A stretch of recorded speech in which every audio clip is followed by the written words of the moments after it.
꿈과 살짝 발톱에서 너를 구원했더니 자연 내 앞에 있는 자도 그와 같게 되리니 주만 신뢰하라. 하나님 나와 함께 하시면 누구도 난 두렵지 않아. 전쟁은 하나님께 속한 것. We're the mighty generation.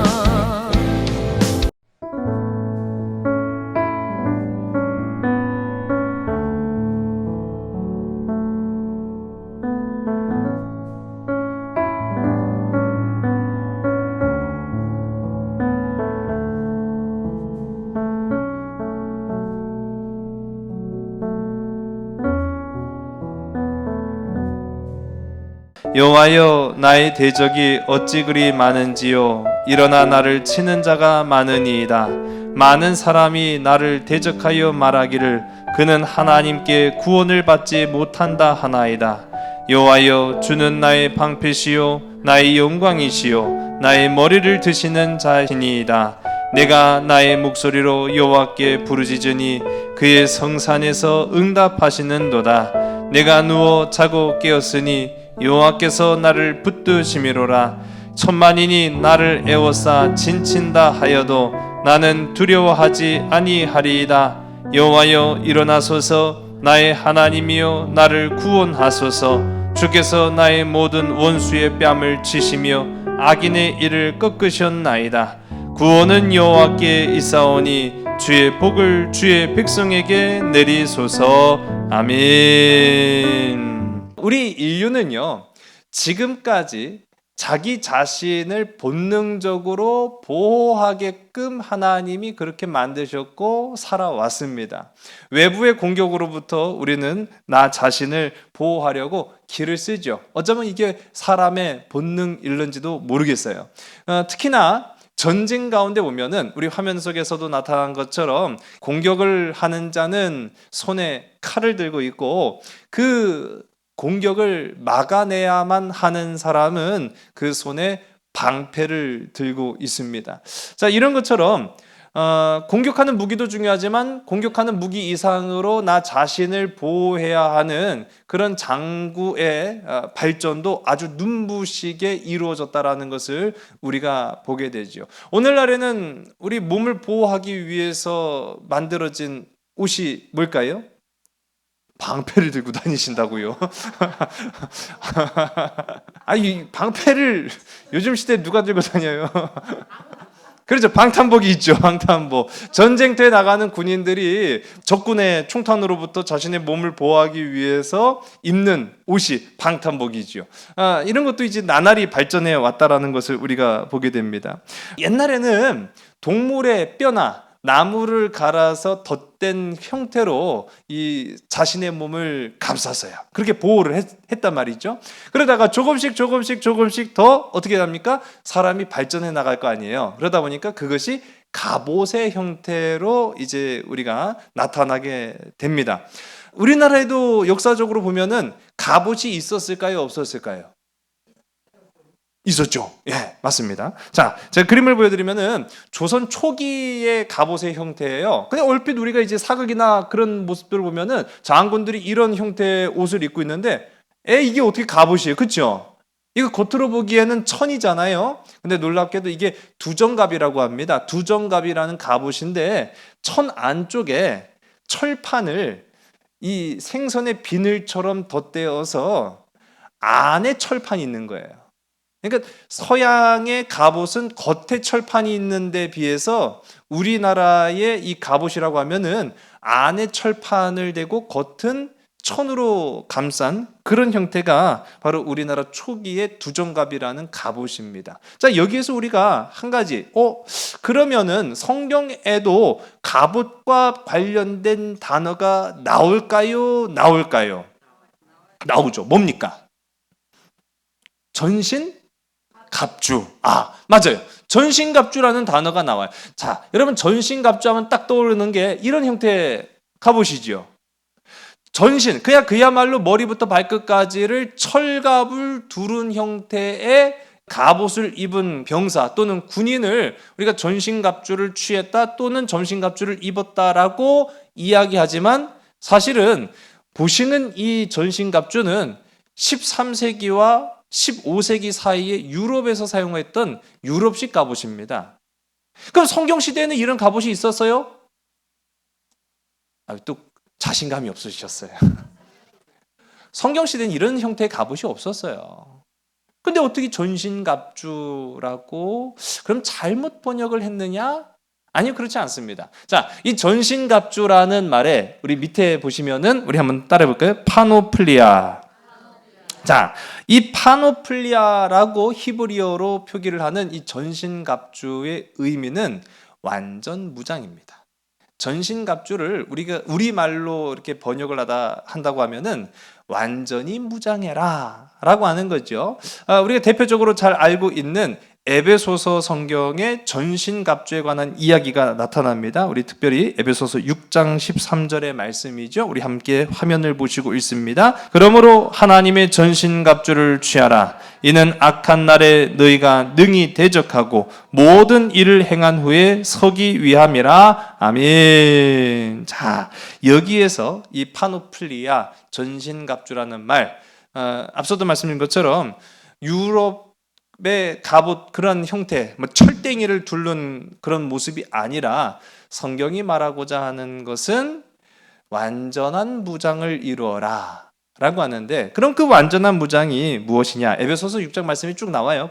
허리띠를 차고 호심경을 차고 신발을 신고 방패를 들고 투구를 쓰고 검을 들어라. 이게 성경적 의미의 전신갑주다라는 사실이에요. 예, 오늘 이것을 이제 우리가 믿음으로 받아들이는 겁니다. 우리 믿음으로 치환해서 믿음의 전신갑주를 취하며 살아가는 복된 저와 여러분 되기를 주의 이름 간절히 소원합니다. 자, 이게 제가 이 조선시대 갑옷 얘기하다가 갑자기 전신갑주 얘기가 나왔는데, 이 서양식 전신갑주는 쇠땡이에요. 이게 문제가 뭐냐면은요, 그렇죠, 최소한 50kg입니다. 최소 50kg에서 거의 많이 나가면 80kg가 넘는 경우도 있다는 거예요. 자기 몸무게에다가, 예, 갑옷에다가, 칼에다가. 그러니까 걷는 것도 힘든 거예요. 걷는 것도 한마디로 말하면. 그래서 서양 놈들이 말 타고 다닌 거예요. 예. 지가 못 걸으니까. 그런데 뭐 무겁기만 한 게 문제가 아니에요. 여름에는 뜨겁고, 겨울에는 춥고, 겨울에는 냉장고예요. 그리고 여름에는 프라이팬이에요. 그 안에서 그냥 익어가는 거죠. 그러니까. 그런데 우리나라 이 조선시대 초기에 제가 아까 말씀드렸던 두정갑이 왜 천 안에다가 철판을 댔느냐? 햇빛을 받아도 뜨겁지가 않아요. 겨울이 돼도 춥지가 않아요. 우리 선조들이 굉장히 지혜로웠다라는 걸 우리가 알 수 있는 대목입니다. 예, 그런 지혜로운 저와 여러분 되길 간절히 소원합니다. 자, 그런데 이제 1866년에 한 사건이 있었어요. 이 1866년은 흥선대원군이 나라를 다스리던 때였거든요. 그때에 프랑스에 처음 보는 생소한 배가 우리나라 강화도 앞바다를 쭉 들어오는데, 얘가 지나가는 배가 아니었어요. 이 프랑스의 7대의 함대가 쳐들어온 겁니다. 그 배에는 1000명의 군사들이 있었어요. 우리가 이것을 일컬어서 병인양요라고 부릅니다. 부랴부랴 파발말을 보내고 조정이 지금 난리가 났다고 이제 신호를 보냈어요. 그런데 이 조정이 그거를 정확하게 이 상황이 얼마나 심각한지를 깨닫지 못하고 병사를 고작 160명만 보낸 거예요. 지금 1000명이 쳐들어왔는데 160명의 군사만을 보냅니다. 어떤 결과가 나타났을까요? 이겼어요.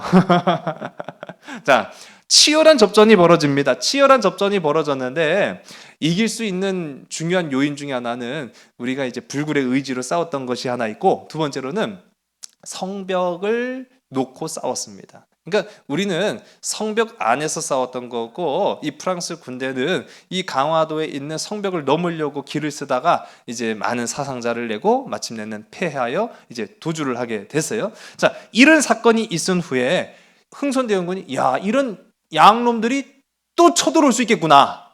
그러면 우리가 뭔가 좀 준비를 해야지. 근데 보니까요, 이 전쟁에서 우리도 고전을 면치 못했던 것이 서양 군대의 무기가 상당히 강력했어요. 뭐였기 때문이었습니까? 그렇죠. 총이었어요. 우리나라도 총이 없지는 않았습니다. 근데 조총과 신식총의 화력은 엄청난 차이가 있었어요. 신식총을 당해낼 수가 없는 거예요. 그러니 이 신식총을 맞아도 죽지 않는 옷을 만들어라 라고 한 것이 전 세계에서 최초로, 우리나라가 전 세계 최초라면 이제 다들 좋아하시더라고요. 우리나라가 전 세계에서 최초로 방탄복을 만든 겁니다. 자, 그래서 방탄복을 만드는데 처음에는 뭘로 만들어야 될지 모르잖아요. 뭘 갖고 만들기 시작했을까요? 철로. 네, 아까 전 두정갑이라든 그 갑옷도 있었으니까요. 철로 만들다 보니까 이 철판도 뚫고 지나가는 거예요. 이 철판도 뚫고 지나가는 이 총탄. 왜냐면은 두정갑을 입고 싸웠거든요. 두정갑을 입고 싸웠는데도 총탄에 맞아갖고 죽어버려요. 그러니 이 총을 어떻게 막아낼 수 있느냐? 자, 뭘로 막을 수 있을까요? 솜. 아니, 가죽이요? 철로도 못 막았는데 솜과 가죽으로 막아낸다고요? 소뚜껑으로 막는다고요? 아이 세상에. 옷감으로 막았습니다. 삼배 아시죠? 예. 삼배를 여러 장을 겹치기 시작하는 거예요. 삼배 옷을 여러 장으로 겹치니까 이게요. 화살도 막아내는 거예요. 그런데 이제 프랑스 군인들이 버리고 도망간 총으로 시험을 해보니까 또 뚫리네요. 7장, 8장, 9장, 몇 장까지 됐을까요? 13장을 됐어요. 13장을 되니까 프랑스 군대의 그 신식 총탄도 막아내더라는 거죠. 그래서 이거구나. 자, 우리 화면에 보시는 바로 이것입니다. 자, 이게 면제배갑이라고 해서 우리가 3배를 13겹을 겹쳐가지고 만든 오늘날로 따지면 방탄복이에요. 방탄복. 상태가 굉장히 양호하죠? 이게요, 생각보다 빨리 사용이 됐어요. 1871년에 이번에는 누가 쳐들어왔을까요? 미국 애들이 쳐들어와요. 그걸 우리가 이제 신미양요라고 부르게 되는데 1871년에 미국이 4척의 함대를 이끌고 강화도의 광성진으로 침략합니다. 이때는요, 고종 황제가 이제 다스릴 때예요. 고종 황제가 다스릴 때 우리 아버지 흥선대원군이 만들라고 해서 만들어 놓은 그 방탄복 뭐죠? 또 까먹으셨지. 면제배갑. 네, 면제배갑. 이게 있잖아. 야, 그거 입고 가서 싸워라. 라고 했더니요. 정말로 그거 입고 싸웠더니 세상에 천하에 그렇게 용감한 사람이 없는 거예요. 저것만 입고 막 뛰어가도 총이 못 들어. 이야! 자, 전쟁은 어떻게 되었겠습니까? 패배했습니다. 자, 우리 역사를 보시면 재밌어요. 신미양요에서 패배했어요. 이 패배한 이유를 제가 말씀을 드릴게요. 방금 보여드린 이 면제배갑의 성능은 그야말로 뛰어났어요. 이 미국 사람들 당시에 이 미국 군인들이 깜짝 놀랄 정도예요. 총을 쐈는데 뛰어와.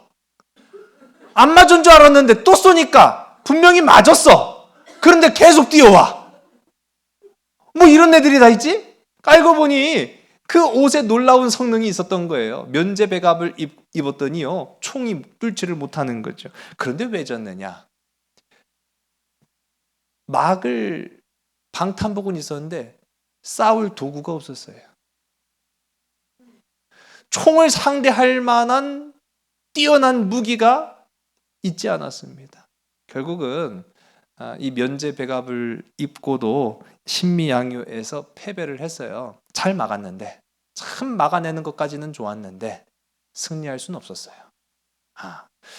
잘 막았다고 해서 승리할 수는 없구나 라는 그런 아쉬움이 듭니다. 어떻게? 라는 의문이 남아요. 저렇게 좋은 걸 만들었는데도 우리가 승리를 하지 못하다니 너무 아쉽잖아요.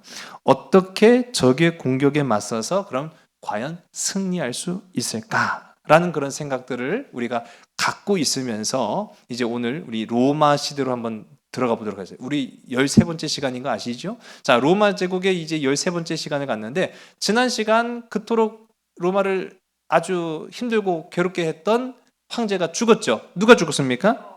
그렇죠. 네로가 죽습니다. 자, 네로가 마침내는 죽어요. 자, 네로가 죽고 나서 로마는 무정부 상태가 되어버리고 말았어요. 황제가 죽었어요. 근데 왜 그냥 무정부 상태가 됐느냐라고 하면은 네로가 자식이 없어요. 그리고 혈통이 끊어졌어요. 그러다 보니까 왕이 될 만한 피가 없었습니다. 그러니까 혼란에 빠지게 된 거예요.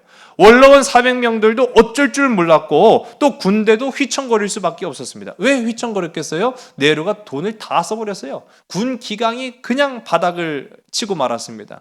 군대도 휘청거렸습니다. 원로원들도 혼란에 빠졌습니다. 나라는 무정부 상태가 되고 말았습니다. 자, 그렇게 되다 보니까 이제는 그야말로 춘추전국 시대가 되고 말았어요. 이 로마라는 강력한 제국이 왕이 없어요. 그러면 누구라도 나서서 왕이 될 수 있는 상태가 된 겁니다. 자, 그러면 누가 나서시겠습니까? 한번 손 들어볼까요? 우리 정권사님, 두 분 후보, 아이고야, 나 이렇게 빨리 손들 줄 몰랐는데. 근데요, 조심하셔야 돼요. 먼저 손들면 위험해요. 제가 그걸 말씀드리려고. 이 눈치 싸움인 거예요. 눈치 싸움. 지금 왕이 될 필요는 없어요. 원로원도 어쩔 줄 몰랐고 군대도 지금 우왕좌왕하고 있는 상황입니다. 자, 그런 와중에 왜 먼저 손들기가 어려웠느냐라고 하면은 섣불리 나섰다가는 경쟁자가 또 나타나요. 내가 칼 빼드는 동시에 누군가도 칼을 빼들어요. 그러면 이제는 힘의 원리예요. 힘이 더 센 놈이 왕이 되는 거죠. 그러다 보니까 이제 눈치만 이제 살살 보는 겁니다. 자, 이렇게 눈치만 살살 보고 있는 와중에 드디어 칼을 빼든 첫 번째 타자가 나타납니다. 그 사람이 바로 갈바라는 사람이었어요. 이 갈바라는 사람은요, 로마의 아주 유명한 명문 귀족 출신이에요. 젊어서는 법무관을 했었고 또 그리고 나이가 중년에 들어서는 저 프랑스와 아프리카 지역의 총독을 했던 사람입니다. 그리고 나중에는 로마로 돌아와서 집정관으로 승진합니다. 자, 지난 시간에도 우리가 함께 살펴보지만 유대 땅에도 총독이 있었잖아요. 근데 총독 자리가 굉장히 중요한 자리였어요. 총독은 승진하고 출세하는 자리였습니다. 그래서 총독 생활 잘 마치고 로마로 귀환을 하면은 반드시 거기에서 한 가지 이제 상을 얻게 되는 거죠. 승진을 한다든지 아니면은 더 높은 자리에 오르게 된다든지 하게 되는 겁니다. 그런데 이제 로마에서 파견받아 이제 유대 땅에서 총독 생활을 했던 사람들의 말로는 그렇게 행복하거나 좋지 못했다라는 것 지난 시간에 함께 살펴봤어요. 자, 여하간에 이 갈바라는 사람은 집정관까지 승진을 했습니다. 그리고 이제 그의 나이 65세, 이제 노년에 들어갔을 때 해피면 왕을 잘 만났어요. 누구가 왕이 됐어요? 네로가 왕이 된 거예요. 네로가 왕이 되니까 이 갈바가요. 그래도 어느 정도 보는 눈이 있었어요. 이거 안 되겠다 싶어가지고 그때부터 8년 동안 시골로 내려가서 칩거 생활을 합니다. 조용히 지내요. 그런데도 거기까지 이 네로의 손이 미칩니다. 이 네로가 지난 시간에 우리가 함께 살펴봤죠. 아주 좋지 못한 버릇 중에 하나가 자기 주변에 자기를 위해 줄 수 있었던 그리고 자기의 힘이 되어 줄 수 있었던 사람들을 다 적으로 몰아세워갖고 하나씩 다 죽여버려요. 자, 여기에 갈바도 예외일 수는 없었습니다. 8년 동안 시골에 내려가고 한 번도 올라오지 않는 얼굴조차 비치지 않는 갈바였지만은 네로가 전에 그 갈바라는 애 있지 않았냐? 그랬더니 시골에 내려갔습니다. 걔도 찾아가서 죽여. 그 상황이 된 거예요. 자, 이 지경이 되니까 이 갈바가 가만히 있어도 죽고 나서도 죽게 된 그런 상황이 된 거죠. 그래서 네로 말기에 야, 이렇게 가만히 앉아 죽느니 차라리 내가 나서야겠다. 그래서 군대를 규합을 합니다. 네로를 죽이자! 네로 타도! 하고 군대를 모았어요. 근데 웬걸? 네로 타도! 라고 했더니 장군님! 왜? 죽었다는데요? 아니, 군대를 이제 막 모은 상황인데 네로가 죽었다는 소식을 들은 거예요. 자, 아까 제가 말씀드렸죠. 이제 황제가 없는 레오마에 힘 있는 자가 왕이 되지만 그렇다고 해서 먼저 칼을 빼들면은 이게 상당히 위험하죠. 예, 눈치 싸움에서 진 거예요, 일단. 근데 얘는 눈치 없이 네로를 처단하자! 라고 했더니 네로가 죽어버렸어요. 이제 사람들의 시선은 갈바에게로 향합니다. 아까 뭐라 그랬지? 네로 죽이자 했지. 네로 죽었네? 그러면 당신이 황제하면 되겠네. 자, AD 68년 6월 9일이 어떤 날입니까? 갈바가 왕이 된 날. 그리고 네로가 죽은 날. 네로가 죽은 날 갈바가 왕이 됐어요. 눈치 작전을 좀 잘못 쓰긴 했습니다. 자, 그래서 왕이 된 이 갈바, 왕이 됐을 때 나이가 73세였어요. 나이든 왕이었습니다. 나이든 왕이 이 황제 자리에 올랐는데 이 사람이요, 하여튼 좋지 못한 많은 문제들을 다 안고 있었고, 또 특히 미움받을 짓을 참 많이 골라 했다라고 역사학자들이 기록을 하고 있습니다. 그 중에 한 가지는요, 의심이 많았다라는 거예요. 의심이 많았어요. 두 번째로는 군대를 불신했어요. 로마의 군대를 불신하기 시작합니다. 의심이 많습니다. 그런데다가 그 의심이 몸에까지 영향을 미쳐서 그만 중풍까지 왔어요. 예. 그러니까 몸을 온전히 가누지 못하는 상황에서 누가 나를 죽일지, 내가 칼을 먼저 빼든 거는 눈치 작전에서 실패했는데 어쨌든 간 누가 또 칼을 빼들지 염려되고 근심하고 걱정되고 두려워서 잠을 이루지 못하는 거예요. 자, 아니나 다를까요? 이때 참 아주 여러분 반가운 한 사람이 이제 등장을 해요. 반갑다는 건 여러분이 알만한 그런 사람입니다. 사지에서 돌아온 사람이에요. 사지에서 복수심에 이글이글 타는 눈동자로 돌아온 바로 이 사람. 누굴까요? 모르시겠죠. 자, 바로 이 사람입니다. 마르쿠스 살비우스 오토라는 사람이 로마에 딱 등장을 합니다. 자, 여러분 이 사람 누굴까요? 이 사람은요, 좀 어떻게 보면 등신이에요. 등신. 상등신. 어떤 등신이요? 아내 뺏긴 등신. 아내를 뺏긴 사람이에요. 아내를 뺏기고 루시타니아라는 저 서쪽 끝나라에 마치 유배 가듯이 총독의 자리를 얻어서 갔던 바로 그 사람이 오토라는 사람이었습니다. 이 사람의 아내가 바로 우리가 잘 알고 있는 포파이아라는 네로가 사랑했던 여인이에요. 네로가 이 포파이아한테 반하고 보니까 유부녀네 남편이 있었는데 바로 이 사람이 오토였어요. 야, 너 저쪽으로 꺼져. 그래가지고 서쪽 끝나라 루시타니아로 가 있다가 네로가 죽었다라는 소식을 듣고 황급히 로마로 왔습니다. 자, 로마로 와서 보니까 아이고야, 벌써 누가 먼저 순번이 있었어요. 그렇죠. 갈배가 있었던 거예요. 갈바가 먼저 왔다고 지가 왕이 됐네? 자기는 조금 늦었는데. 그러고 나서 보니까요. 아니, 지난해나 다 똑같은 어떻게 보면 황제의 피를 받은 것도 아니고 연줄이 그렇다고 특별히 대단한 것도 아니고 너나 나나 똑같은데 이 갈바란 놈이 의심 많죠. 군대를 불신하지요. 자기 마음대로 하죠. 아주 꼬장꼬장하지요. 그러니까 이 오토가 부글부글 했어요. 그러면서 야, 네가 황제면 나도 황제하겠다 하고 선포를 해버려요. 도전! 나도 황제! 그러니 여러분, 로마가 평화로운 날이 있었겠습니까? 지가 서로 왕 되겠다고 칼 들고 돌아다니고 있는데요. 얼마나 불안한 세상이었겠어요. 그런 가운데 제일 겁난 건 누구였을까요? 그렇죠, 갈바였어요. 73세 이 갈바, 몸에는 중풍을 앓고 있고 나이는 많고 또 의심은 많아갖고 군대도 못 믿어요. 사람도 못 믿어요. 그런 상황에서 야 어떻게 하냐. 황제 이거 참 차라리 그냥 물려줬으면 좋겠는데 이거 내가 괜히 칼 빼들었다가 황제 돼갖고 이거 어떻게 하냐. 그래서 갈바가 나를 보호해라 라고 명령을 합니다. 그래서 갈바는요 하루 24시간을 왕실 근위병에 둘러싸여 살아요. 의심병이 도져가지고요. 왕실 근위병에 둘러싸여 있지만은 그 두려움은 사라지지 않았어요. 야, 도저히 안 되겠다. 나를 좀 보호해다오. 그래서 이 갈바의 명령에 의해서, 자, 아까 전에 우리 조선시대에는 이 흥선대원군의 명령으로 최초의 방탄복이 만들어졌다고 한다면 이보다 더 앞서서, 방탄은 아니죠. 총은 없었으니까요.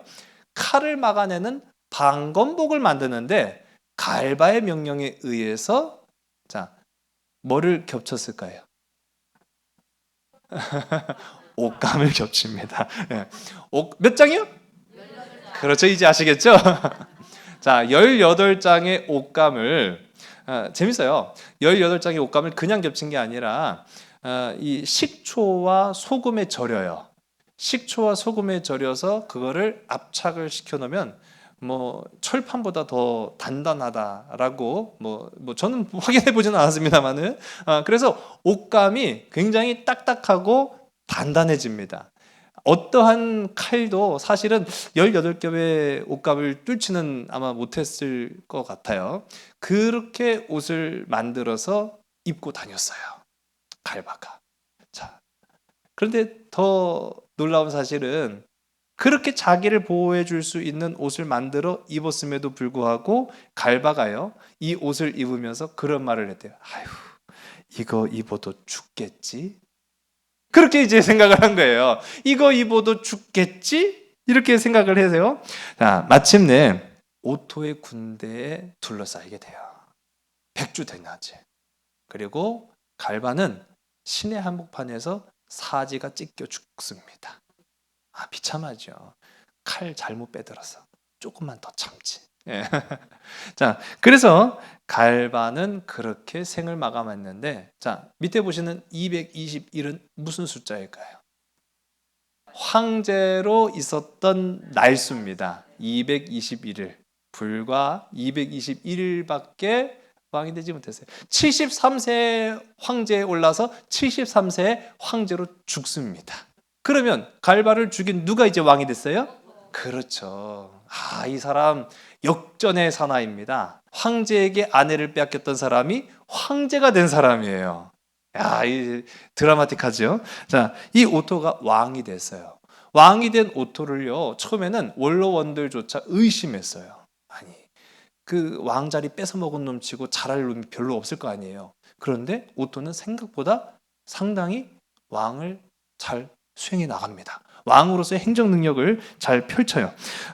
내전이죠. 어떻게 보면은 지들끼리 싸운 거 아니에요.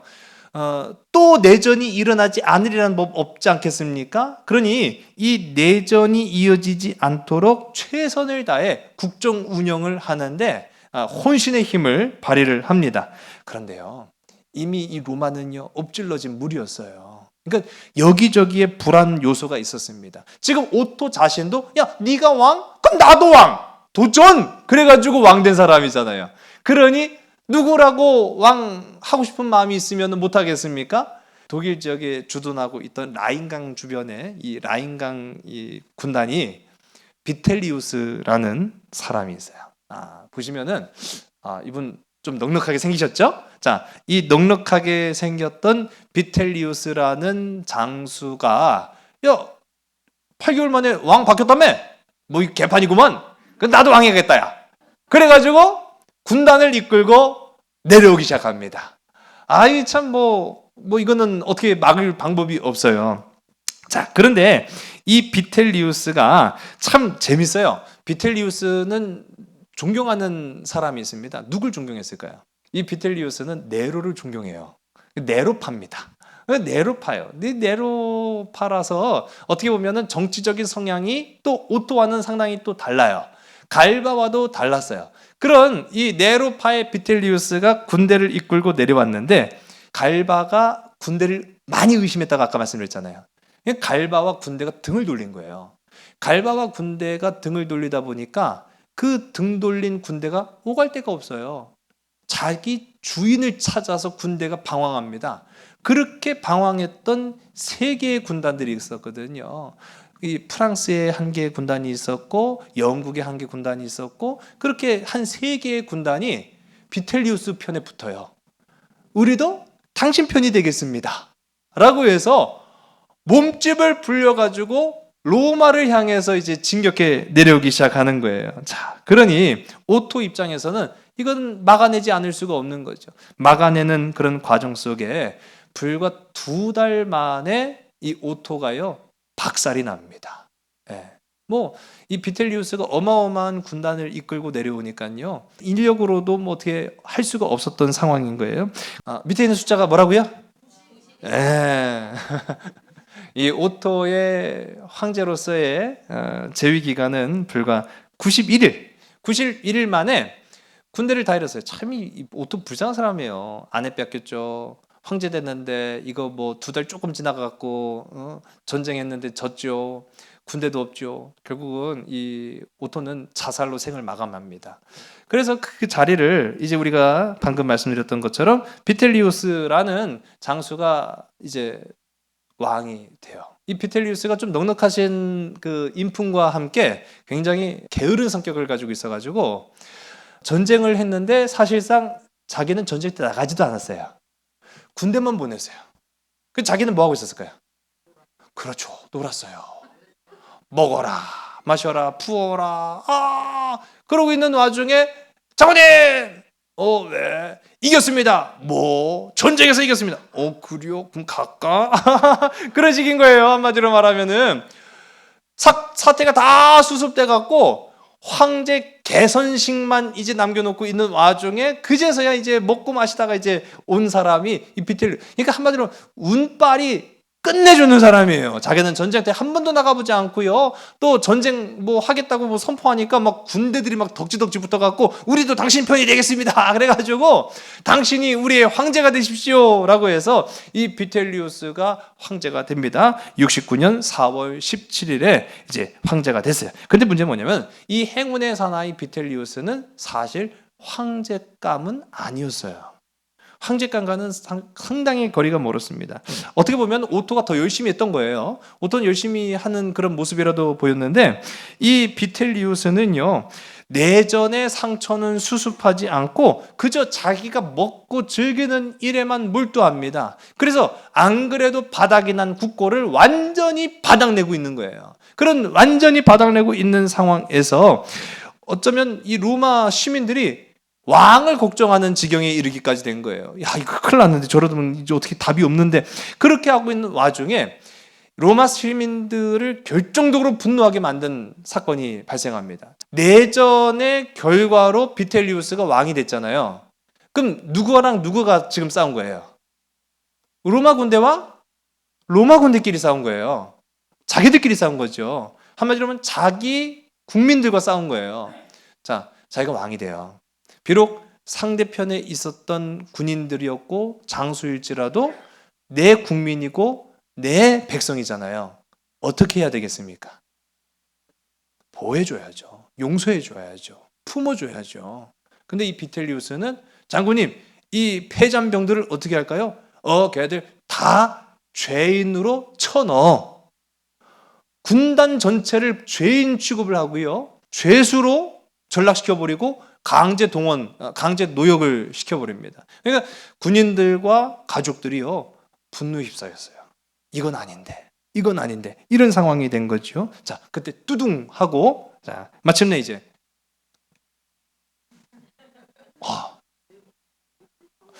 이분 심상치 않은데요. 자, 왕처럼 등장하는 사람이 있어요. 바로 그 사람이 베스파시아누스입니다. 자, 베스파시아누스 우리 지난 시간에 잠깐 살펴봤어요. 어디 있다 왔죠? 베스파시아누스는요 네로의 명령을 따라서 유대 반란을 진압하기 위해 유대 땅에 갔었어요. 유대 땅에 갔다가 갑작스럽게 지금 내전이 일어나고 지금 네로 황제가 사형에 처해지고 자살하고 로마가 난리 부르스를 떨고 있다고 하니까 급히 베스파시아누스 이 장군이 자기 아들 티투스만을 유대 땅에 남겨놓고 올라온 거예요. 근데 올라오는 데까지가 상당히 오랜 시간이 걸렸습니다. 그리고 마침 이 비텔리우스라는 이 황제가 정말로 개가 안 나는 정치를 하고 있는 그 와중에 따단 하고 등장한 거죠. 원로원들과 로마 시민들이 열광을 하기 시작하는 거예요. 야, 마침내 저 비텔리우스 저놈 없애고 당신이 황제를 하십시오 라고 해서 이 베스파시아누스가 황제 자리에 오르게 됩니다. 그러면서 하루아침에 이 비텔리우스는 진짜 큰일 났잖아요. 비텔리우스가 도망을 가요. 도망을 가는데 작전을 좀 잘못 짰어요. 거지 분장을 했어요. 근데 거지 분장을 했는데 바로 발각했어. 이놈! 왜 그렇게 바로 발각했을까요? 그렇죠. 거지치고는 너무 살쪘어. 난 그렇게 살찐 거지는 처음 봤어. 그래가지고 거지 분장을 했는데 너무 살찐 애가 저기서 기어다니고 있으니까 비텔리우스 이놈! 그래가지고 잡혔어요. 그래갖고 비텔리우스는 고문을 당해 죽습니다. 어떻게 보면은 참 비참하지요. 그래서 비텔리우스는 자, 우리 보시는 것처럼 69년 12월 20일 247은 뭐죠? 네.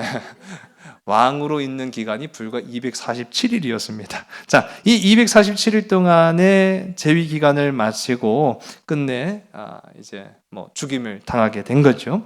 자, 오늘 이제 우리가 이 로마 제국을 통해서 한 가지 살펴볼 수 있어요. 여러분, 세상 그 어디에 안식처가 있습니까? 세상 그 어디에 우리를 보호해줄 보호막이 있습니까? 갈바도 자신의 두려움 앞에서 무너지고 말았어요.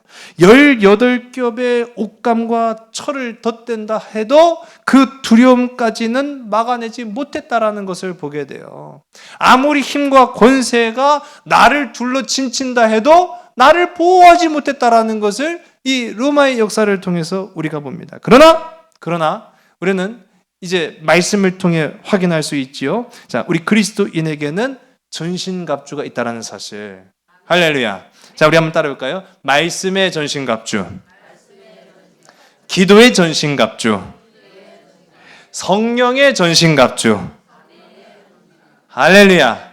여러분, 18겹의 옷으로도 막아낼 수 없어요. 천을 13겹을 덧댄 면제배갑이라는 갑옷으로도 막아낼 수가 없어요. 그러나 오직 하나님의 말씀의 전신갑주로, 기도의 전신갑주로, 성령의 전신갑주로 우리는 세상을 넉넉히 이기는 줄로 믿으신 여러분 되시기 바랍니다. 다윗이 고백합니다. 오늘 본문의 말씀이에요. 우리 1절의 말씀을 우리 화면을 보시고 함께 있습니다. 시작. 여호와여, 나의 대적이 어찌 그리 많은지요. 일어나 나를 치는 자가 많으니이다. 아멘.